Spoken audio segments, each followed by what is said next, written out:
అంతస్తు. అనగనగా సోంపేట అనే అందమైన గ్రామంలో శివయ్య అనే వ్యక్తి తన భార్య పార్వతి, కొడుకైన గణేష్ తో కలిసి ఒక చిన్న ఇంట్లో నివసిస్తున్నాడు. శివయ్య తన కష్టాన్ని నమ్ముకుని కుటుంబ పోషణ చేస్తున్నాడు. అలానే శివయ్య భార్య తన భర్త సంపాదనకు సాయంగా ఊర్లో కూరగాయలు అమ్ముతుంది. అయితే వారిద్దరి కష్టంతో గణేష్ డిగ్రీ పూర్తి చేశాడు. ప్రస్తుతం ఉద్యోగ అవకాశాలు లేకపోవడంతో గత 6 నెలల నుండి ఆ ఊరి సర్పంచ్ వద్ద గుమాస్తాగా పనిచేస్తున్నాడు. అయ్యగారు, ఉదయం పొలానికి 25 బస్తాలు ఎరువులు పంపించాను. అలానే షావుకారు దగ్గర నుండి మనకు రావాల్సిన డబ్బులు కూడా వచ్చేసాయండి. ఇక కూలీలందరికీ డబ్బులు ఇచ్చేగా మిగిలిన డబ్బులు ఇవి. ఒకసారి డబ్బులు లెక్క పెట్టుకోండి అయ్యగారు. నువ్వు లెక్క చెప్పావంటే అది తప్పదురా. నాకు నీ మీద పూర్తి నమ్మకం ఉంది. సరే అయ్యగారు, నేను బయలుదేరుతాను. అరే గణేషు, రేపు ఒకసారి మీ నాన్నని మన పొలంలో గట్లు కొట్టడానికి రమ్మని చెప్పు. అలాగే అయ్యగారు, చెప్తాను.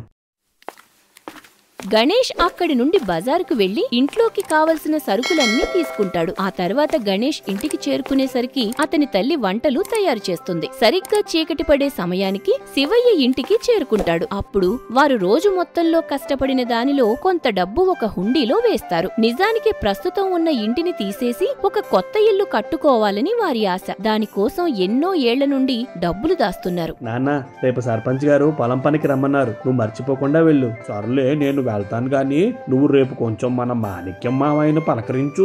అయ్యో, అన్నయ్యకు ఏమైందండి? ఏం కాలేదులే, ఉదయం పని చేస్తున్నప్పుడు కాలు బెనికింది. కావాలంటే నువ్వు కూడా వాడితో కలిసి వెళ్లి చూసిరా. ఆ చిన్న విషయానికి నేను వెళ్లి పలకరించడం అవసరమా నాన్న?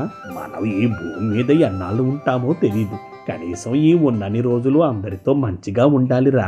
నిజానికి శివయ్య చిన్నప్పటి నుండి తన బిడ్డకు మంచి చెడులు చెబుతూ పెంచాడు. ఆ మాటల తర్వాత మావయ్యను పలకరిస్తారని గణేష్ అంటాడు. మరోవైపు ఇదే ఊర్లో ధనుంజయ కుటుంబం ఉంది. ఆ ధనుంజయ ఇంట్లో ఉన్న అందరికీ డబ్బు అహంకారం ఎక్కువ. ఉదాహరణకి ధనుంజయ భార్య అయిన ధనలక్ష్మి ఏదైనా శుభకార్యం జరిగే చోటుకి వెళ్తే తాను ధరించిన బంగారు నగల గురించి గొప్పలు పోతుంది. ఇదిగో ఈ హారం చూసారా, కనీసం 4 తులాలుంటుంది. ఇలాంటివి మా ఇంట్లో బీరువాలో చాలా ఉన్నాయి. అవునా? ఇలా ఎక్కడ పడితే అక్కడ చెప్పకు, మళ్ళీ ఏ దొంగలో పడి అన్నీ ఎత్తుకుపోతారు. అబ్బో, నా నగలు చూసి మీరంతా కుళ్ళుకుంటున్నారు కదా. ఆ మాటలకు అక్కడున్న వారు వెళ్లిపోతారు. ఇక ధనుంజయ కొడుకైన ధనరాజ్ తన స్నేహితులతో కలిసి ఎప్పుడూ బలాదూర్గా తిరుగుతుంటాడు. అలానే జూదంలాంటి అలవాట్లు కూడా ఉన్నాయి. దాని కారణంగా డబ్బులు అనేవి ఎక్కువగా ఖర్చు పెడుతుంటాడు. అదే మావా, నిజంగా నువ్వు గ్రేట్ రా. అసలు నీలాంటి ఫ్రెండ్ ఉండడం మా అదృష్టం. మరి ధనంజయ కొడుకంటే ఏమనుకున్నారా? నేను గాని తలుచుకుంటే ఈ ఊర్లోనే పెద్ద బార్ షాప్ ఓపెన్ చేసేస్తాను. ఆ పని చెయ్యరా బాబు. ఇక రోజంతా తాగుతూ ఊగుతూ స్వర్గాన్ని చూడొచ్చు. చేద్దాం, ముందు తాగండి. అయ్యగారు, నమస్కారం అండి. ఎలా ఉన్నారు? ఏ కల్మషం లేకుండా పలకరిస్తున్న ఆ వ్యక్తి మాటలను పట్టించుకోకుండా ధనుంజయ ముందుకు వెళ్లిపోతాడు. అలా కాస్త ముందుకు వెళ్లిన అతనికి అటుగా వస్తున్న షావుకారు కనిపిస్తాడు. ఎలా ఉన్నారు షావుకారు? మిమ్మల్ని చూసి చాలా రోజులైంది. నేను బాగానే ఉన్నాను ధనుంజయ. నువ్వు ఎక్కడికో వెళ్తున్నట్టున్నావు. ఈ రోజు తోటలో కొబ్బరిలోడు ఎక్కిస్తున్నారు. మనం గాని పక్కన లేకపోతే ఆ కూలి ఎదవలో మోసం చేస్తారు కదా.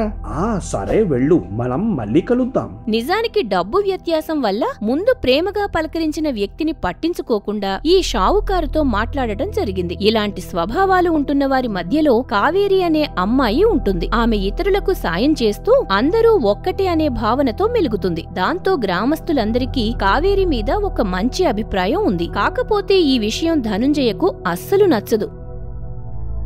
అమ్మా కావేరే, నీకెన్నిసార్లు చెప్పానో మన స్థాయి వాళ్ళతోనే మాట్లాడమని. నువ్వు అలా ఎవరితో పడితే వాళ్ళతో మాట్లాడడం నాకు ఇష్టం లేదు. ఎందుకు నాన్న అలా మాట్లాడతారు? వాళ్ళు కూడా మనలాంటి మనుషులే కదా. అవన్నీ నాకు తెలీదు. నువ్వు మాత్రం అలాంటి వాళ్ళకు దూరంగా ఉండు అని కోపంగా మాట్లాడి వెళ్లిపోతాడు.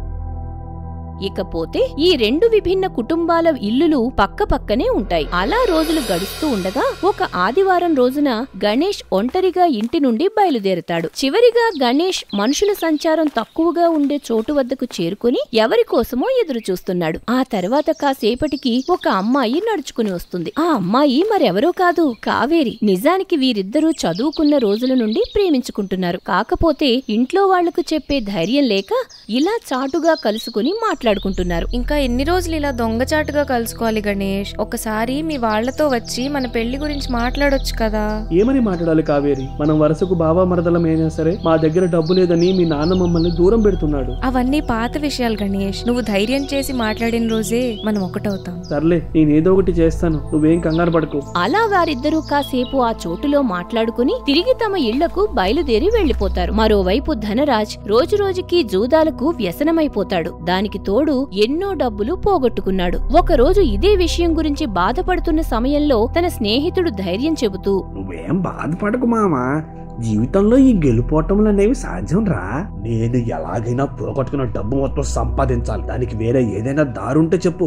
ఒక దారైతే ఉందిరా, కాకపోతే దానికి కొంచెం ఖర్చు అవుతుంది. ముందు ఆ మార్గం ఏంటో చెప్పు. ఒకవేళ డబ్బులు పెట్టాల్సి వస్తే నేను చూసుకుంటా. ఆ సమయంలో ఏదో విషయం గురించి తన స్నేహితుడి ద్వారా తెలుసుకుంటాడు. మరోవైపు తమ ప్రేమను ఎలా గెలిపించుకోవాలా అని గణేష్ ఆలోచనలో పడతాడు. సరిగ్గా అదే సమయంలో సర్పంచ్ తో ఏదో పని ఉండడం వల్ల ధనుంజయ ఆ చోటు వద్దకు వస్తాడు. అప్పుడు గణేష్ కంగారుగా ధనుంజయ వద్దకు వెళ్లి, మావయ్య మీరేంటి ఇలా వచ్చారు? ఎంతకీ మీ అయ్యగారు ఉన్నారా?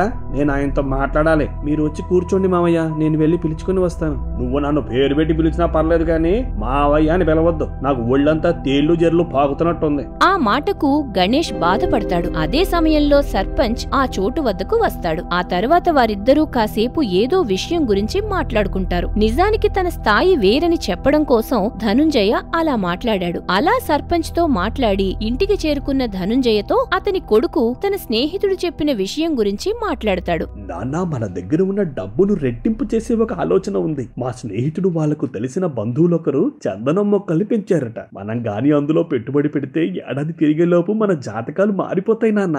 ఏంట్రా నువ్వు అనేదే? నిజంగా అలాంటి మొక్కల్ని పెంచుతున్నారా? అవునన్నా, మీరు గాని ఒప్పుకుంటే మనం అందులో పెట్టుబడి పెడదాం, ఏమంటారు? ఆ సమయంలో ధనుంజయ అన్ని విధాలుగా ఆలోచించుకుని కొడుకు చెప్పిన దానికి ఒప్పుకుంటాడు. మరోవైపు ఇంటికి చేరుకున్న గణేష్ దిగాలుగా ఉండడం గమనించిన పార్వతి ఏమైంది అని అడిగినప్పుడు ఉదయం జరిగిన విషయం చెబుతాడు. జీవితంలో ఎప్పుడు కూడా అన్ని అనుకున్నట్టు జరగవు కన్నా, కొన్నిసార్లు అవమానాలు కూడా ఎదురవుతాయి. అసలు మామయ్యకు మన మీద ఎందుకంత కోపం? అదేం కోపం కాదురా, మన దగ్గర డబ్బు లేదని చిన్న చూపు అంతే. ఈ విషయం గురించి నువ్వేం ఎక్కువ ఆలోచించకు. పద, నీకు భోజనం వడ్డిస్తాను. నిద్రపోయే సమయంలో కూడా నాకలు ఎందుకు లక్ష్మి? మనం గాని నిద్దట్లో పోయామనుకోండి, శవాన్ని చూడ్డానికి వచ్చిన వాళ్ళు కూడా నా నగల గురించి మాట్లాడుకోవాలి. అందుకే ఇలా ముస్తాబవుతాను. అబ్బా, నీ పిచ్చి పరాకాష్ఠకి చేరిపోయింది. సర్లే, నీకు నచ్చినట్టు చేసుకోగానే రేపు ఉదయం నన్ను తొందరగా నిద్రలేపు, బయటికెళ్లే పనుంది అని ధనుంజయ నిద్రపోవటానికి సిద్ధపడతాడు. ఆ మరుసటి రోజు ధనుంజయ తన వద్దనున్న డబ్బులన్నీ తీసుకుని తన కొడుకుతో కలిసి ఇంటి నుండి బయలుదేరతాడు. అలా వారిద్దరూ మధ్యాహ్న వేళకు ధనరాజ్ స్నేహితుడు చెప్పిన వ్యక్తిని కలుస్తారు. నమస్కారమండి, నా పేరు అబద్ధం, కానీ నేను చెప్పేవన్నీ నిజాలు. అదేం పేరంటే విచిత్రంగా ఉంది. నిజంగా మీ పేరు అబద్ధమా? అవునండి, మా అమ్మకు 7 పిల్లలు పుట్టి చనిపోవడంతో ఆ తర్వాత పుట్టిన నాకు అబద్ధం అని పేరు పెట్టారు. అబ్బో, చాలా విచిత్రమైన కథ మీది. సర్లేగానే మా అబ్బాయి చెప్పినట్టు మీ దగ్గర పెట్టుబడి పెడితే డబ్బులు రెట్టింపు అవుతాయా? అవుతాయి కాదండి, మీకు రెట్టింపు అయిపోయినట్టే. మీరు ధైర్యంగా డబ్బులు ఇచ్చి వెళ్ళండి. ఆ సమయంలో తన వద్దనున్న డబ్బులన్నీ ఇచ్చి వారు అక్కడి నుండి బయలుదేరుతారు. మరోవైపు గణేష్ నెల జీతం కోసం సర్పంచ్ వద్దకు వెళ్లినప్పుడు, గణేష్, మీ నాన్నకు సంతకం పెట్టడం వచ్చా? రాదయ్య గారు. అదేం లేదు, మీ నాన్న పేరు మీద ఒక 2 ఎకరాలు పొలం రాద్దాం అనుకుంటున్నా. ఆ మాట విని గణేష్ ఆశ్చర్యపోతాడు. ఏంటయ్యా మీరనేది? మీ నాన్న గత 30 సంవత్సరాల నుండి నా దగ్గర కౌలు రైతుగా పని చేస్తున్నాడురా. దానికి ఏదో ఒకటి చేయాలని నిర్ణయించుకున్నా. ఇది మాకు చాలా పెద్ద విషయం అయ్యా. మీలాంటి మంచి వాళ్ళకి ఎప్పుడైనా మంచి జరుగుతుంది. మనం త్వరలో ఆ పొలం కాగిత పనులు చూసుకుందాం. నువ్వు వెళ్ళి మీ నాన్నతో విషయం చెప్పు. అలాగే అయ్యగారు, ఇప్పుడు మాకు సొంతంగా పొలం ఉంది.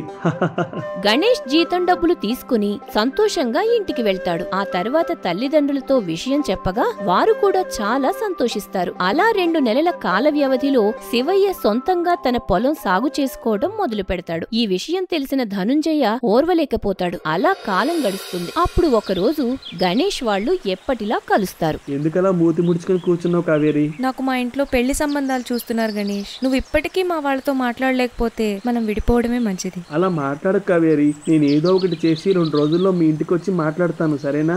ఏమో గణేష్, నాకైతే నమ్మకం లేదు అని కావేరి అక్కడి నుండి వెళ్లిపోతుంది. ఆ తర్వాత గణేష్ చాలాసేపు ఆలోచించుకుని తాను ఇంటికి బయలుదేరతాడు. అలా ఇంటికి చేరుకున్న గణేష్ తన వాళ్లని పిలిచి విషయమంతా చెబుతాడు. ముందైతే ఆ మాటలు విని వారు ఆశ్చర్యపోతారు. ఆ తర్వాత కొడుకు ప్రేమను అర్థం చేసుకుని, చూడు గణేష్, నీకోసం మేము వెళ్ళి మాట్లాడి చూస్తాం.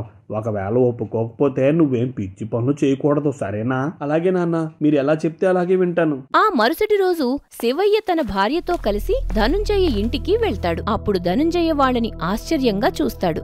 ఆ సమయంలో కావేరి వారి కోసం మంచినీళ్లు తీసుకుని వస్తుంటే, మరి మంచినీళ్ళేం అవసరం లేదు తల్లి, వాళ్ళేం దూర ప్రయాణం చేసి రాలేదు కదా. అవునమ్మా, మాకు దాహంగా లేదు.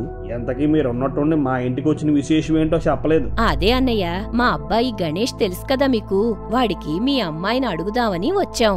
ఆ మాట వినగానే ధనుంజయకు పిచ్చి కోపం వస్తుంది. మీరు ఆవేశపడకండి, నిజానికి వారిద్దరూ ప్రేమించుకుంటున్నారు. మనం వాళ్ళని ఒకటి చేస్తే బాగుంటుంది. నోరుమోయ్, అసలు మీ అంతస్తు ఏంటి, మా అంతస్తు ఏంటి? ఇలా డబ్బున్న పిల్లను పడేసి వాళ్ళ ఇంట్లో టెస్ట్ వేసేయాలని అందరూ పథకం వేసుకున్నారు కదా. అయ్యో అదేం లేదు, మేము మీ డబ్బు అంతస్తు కోసం రాలేదు. దయచేసి ఆ పిల్లల మనసు అర్థం చేసుకుని వారికి పెళ్లి చేద్దాం. ఆ సమయంలో ధనుంజయ వారిని బయటికి వెళ్లిపోమని అవమానిస్తాడు. అసలు వారు చెప్పే మాటలను వినే స్థితిలో లేడు. దాంతో చేసేదేమీ లేక గణేష్ తల్లిదండ్రులు అక్కడి నుండి వెళ్లిపోతారు. ఆ తరువాత ధనుంజయ తన భార్య వద్దకు వచ్చి మరో వారం రోజుల్లో అమ్మాయిని చూసుకోవడానికి పక్క ఊరి నుండి పెళ్లివారు వస్తారు అని చెబుతాడు. దాంతో కావేరి బాధపడుతుంది. నువ్వు మన పిల్లలను ఒక కంట కనిపెడుతూ ఉండు, లేదంటే పిచ్చి పిచ్చి ఆశలేస్తుంది. అలాగేనండి, అసలు వాళ్ళకి ఏ అర్హత ఉందని మనతో సంబంధం కలుపుకోవడానికి వచ్చారు? అదే కదా, ఇదంతా మన డబ్బు మీద ఆశతో చేసిన పని. పైగా మన చందనం మొక్కల మీద పెట్టుబడి పెట్టిన విషయం తెలిసి ఉంటుంది, అందుకే ఈ నాటకాలు.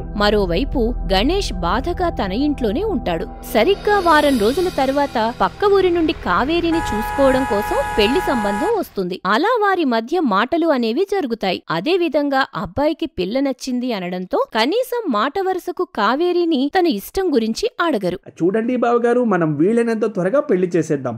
మళ్ళీ పెళ్లి అవ్వగానే మా అబ్బాయి పట్నం వెళ్ళిపోతాడు. అలాగే బావగారు, మీతో సంబంధం కలుపుకోవడం చాలా సంతోషం. సరే, మరి ఒక మంచి ముహూర్తం చూసి మాకు కబురు పెట్టండి అని వారు అక్కడి నుండి బయలుదేరి వెళ్లిపోతారు. అలా కొన్ని రోజులు గడుస్తాయి. అప్పుడు ఒకసారి ధనుంజయ తన కొడుకుతో కలిసి అబద్ధాన్ని కలవటానికి బయలుదేరుతారు. ఇప్పుడు మనం ఆయన్ని కలవడం అవసరమా నాన్న?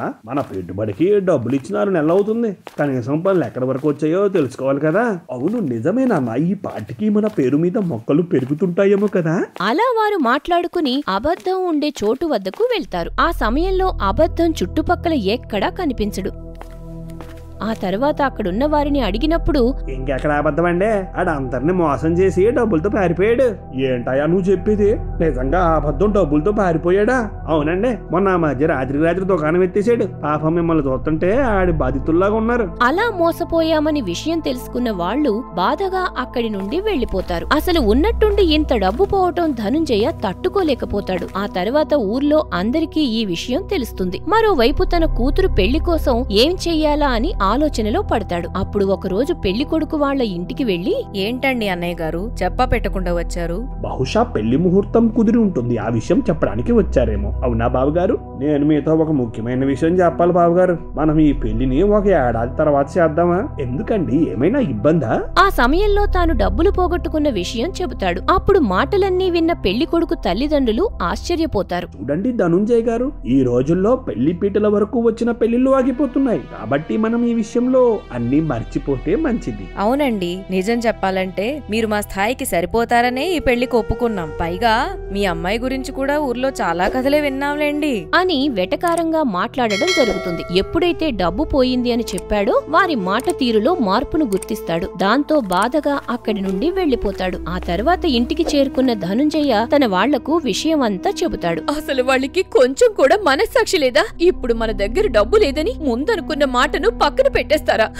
నానా మీరు ఒక మాట చెప్పండి, నేను మా వాళ్ళని తీసుకుని వెళ్ళి బెదిరించి పెళ్లి కొప్పిస్తాను. అదేం వద్దురా, ఇదంతా చూస్తుంటే నాకు గుబులు మొదలవుతుంది. ఆ రోజు నుండి ధనుంజయ దిగాలుగా ఉంటాడు. అలానే వీధుల్లో వెళ్తున్నప్పుడు మొదట్లో తనని నవ్వుతూ పలకరించే వ్యక్తులు ఏమీ పట్టనట్టు మొహం తిప్పుకుని వెళ్లిపోతారు. ఈ విధంగా రోజులు అనేవి గడుస్తూ ఉంటే ధనుంజయ మెల్లిగా ఆలోచనలో పడతాడు. అప్పుడు ఒకరోజు ధనలక్ష్మి వచ్చి, ఎన్ని రోజులు ఇలా బాధపడుతూ ఉంటారండి? నాకు ఈ కొద్ది రోజుల్లో చాలా విషయాలు అర్థమైపోయాయి లక్ష్మి. నేను మూర్ఖంగా ఆలోచించడం వల్లనే మనం ఈ స్థితికి వచ్చాం అని ధనుంజయ గతాన్ని తలుచుకుని బాధపడతాడు. ఆ తర్వాత భార్యతో ఏదో విషయం చెప్పి ఆమెతో కలిసి శివయ్య ఇంటికి వస్తారు. అప్పుడు శివయ్య వాళ్ళని చూసి నవ్వుతూ పలకరిస్తూ స్వాగతిస్తారు. ఓయ్ పార్వతి, నువ్వు వెళ్ళి టీ తీసుకొనిరా.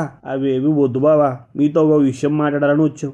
ఏంటో చెప్పండి. ఇన్ని రోజులు డబ్బుందనే అహంకారం వల్ల నా అనుకునే వాళ్ళని దూరం పెట్టాను. అందుకే ఆ దేవుడు నాకు బుద్ధి వచ్చేలా చేశాడు అని ధనుంజయ తన మనస్సులో దాగిన బాధ మొత్తాన్ని బయట పెడతాడు. ఆ మాటలకు శివయ్య వాళ్ళు కూడా ధనుంజయ మీద జాలిపడతారు. అప్పుడు మాటలో మాటగా తన కూతుర్ని ఇంటి కోడలిగా చేసుకోమని వారిని అడుగుతాడు. దానికి శివయ్య వాళ్ళు కూడా సంతోషంగా ఒప్పుకుంటారు. ఇంతలో గణేష్ ఇంటికి చేరుకుని తన సమస్యకు ముగింపు దొరికిందని తెలిసి సంతోషిస్తాడు. అలా రెండు కుటుంబాలు ఒక్కటవుతాయి. మన జీవితంలో ఎప్పుడూ ఒక మనిషి విలువను డబ్బుతో ముడిపెట్టి చూడకూడదు.